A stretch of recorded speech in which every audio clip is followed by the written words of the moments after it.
In 2004, we went to the Congo to film a documentary with the rock band Sum 41 about the impact of the war in that country. The war in the Congo has left an estimated 3 million civilians dead since 1997. It is considered the deadliest war in African history and the worst war in terms of the numbers of civilians killed since World War II. Now, while we were in the country, we interviewed a number of different people impacted by the war, but also some of the kids who had been involved in waging war. And what's important to note here is that an estimated 50% of those fighting in the war in the Congo are children under the age of 16.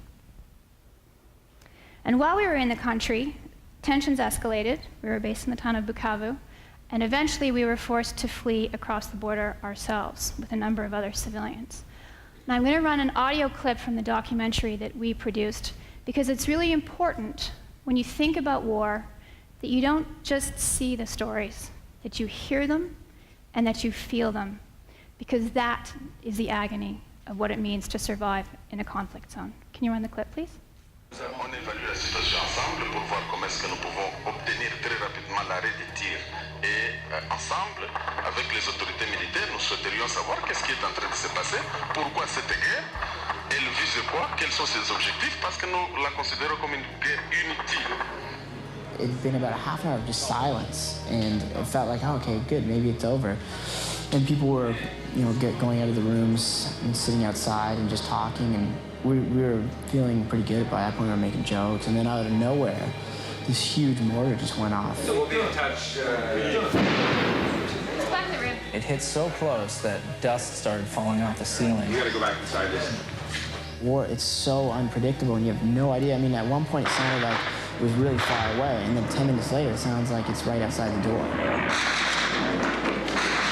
And then Chuck came running down saying, we all got to get out, and he was yelling to his walkie-talkie saying we need an evacuation and he needs tanks to come, and that's when I really thought, now it's over. This is how we're going to die. Okay, ready? I'm going to call you groups of 1 to 10. Now what's going to happen is I'm going to be calling you guys upstairs into the main lobby. You ready? Now this is very important. I was just thinking of everything we've done as a band and just everything I've done as a person. I'm just like, well, this is it. This is how it ends. Number 10. Next group, come on up. Now get closest to the door, group number 1. You've never done this before. Number 1. Go. Number 2. Go. Number 3.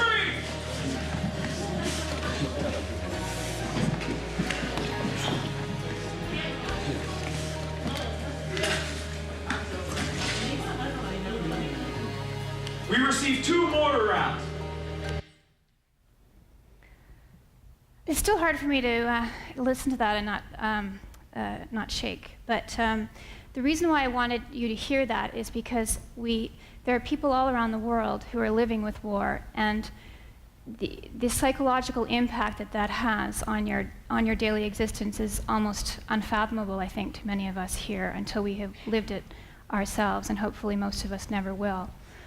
But what is important about the Congo, and there are many things that are important, but what is important is that the heart of the war in the Congo lies an international, and I'll say international because at various points in time it has included the participation of at least 6 neighboring countries, an international struggle to control the country's vast resources. And this has been happening historically in the Congo, from the Belgians to Mobutu, and the instability as well that was created by the mass exodus of refugees from Rwanda during the genocide.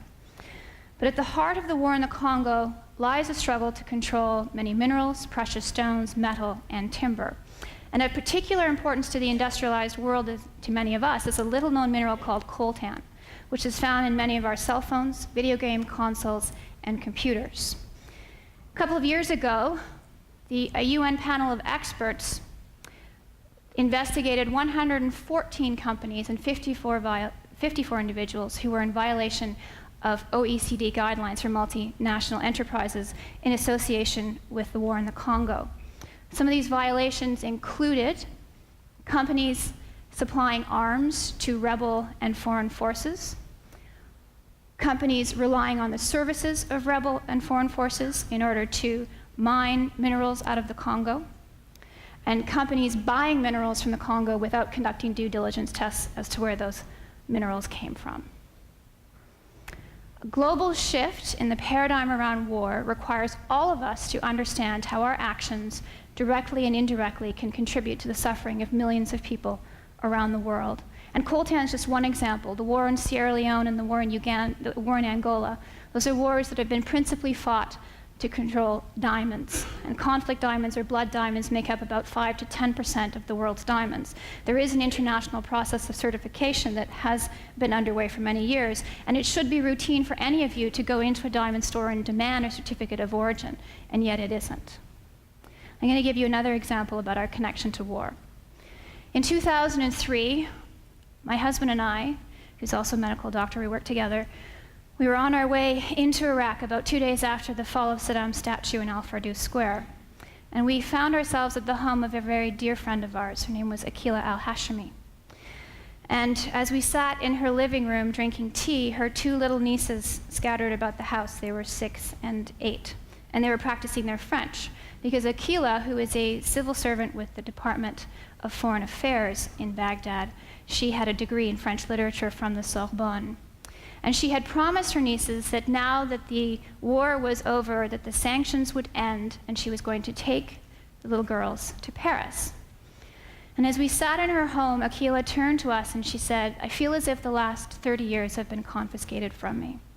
First by Saddam, then by the Iran-Iraq war, then by the sanctions and the US-led war in 1991, and now the most recent war." And she said, "I hope it's over, because I am ready to live my life." A few months later, Akila would be one of only 3 women appointed to the interim Iraqi Governing Council. And a few months after that, my husband and I were lying in bed in the middle of the night, and we received a phone call. And it was a journalist friend of ours. "Turn on the news," she said. "Akila has been shot." And we turned to the BBC, and they were running footage from Akila's driveway, and it was covered in blood, and there were 2 little girls standing at the side crying. And a few months after that, we watched a dear friend of ours, Margaret Hassan of the aid agency Care International, beg for her life in a videotape message that aired on all the major news networks. They died because of the ease of availability of weapons in Iraq, including AK-47s, that make it possible for any pathological entrepreneur to grab a gun and make money off of coercion and kidnapping.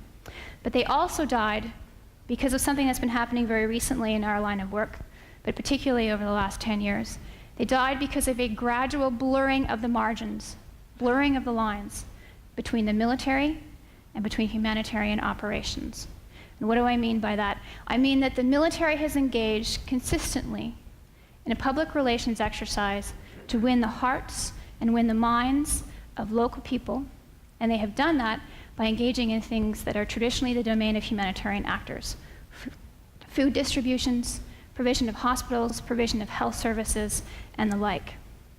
It started in Somalia. It was made worse during the bombings in Kosovo, where NATO set up refugee camps behind most of the armed force areas.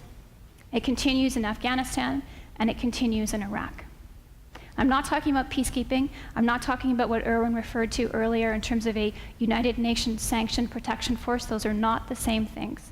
But a dramatic shift in the paradigm around war requires a concerted effort to maintain and protect a neutral humanitarian space.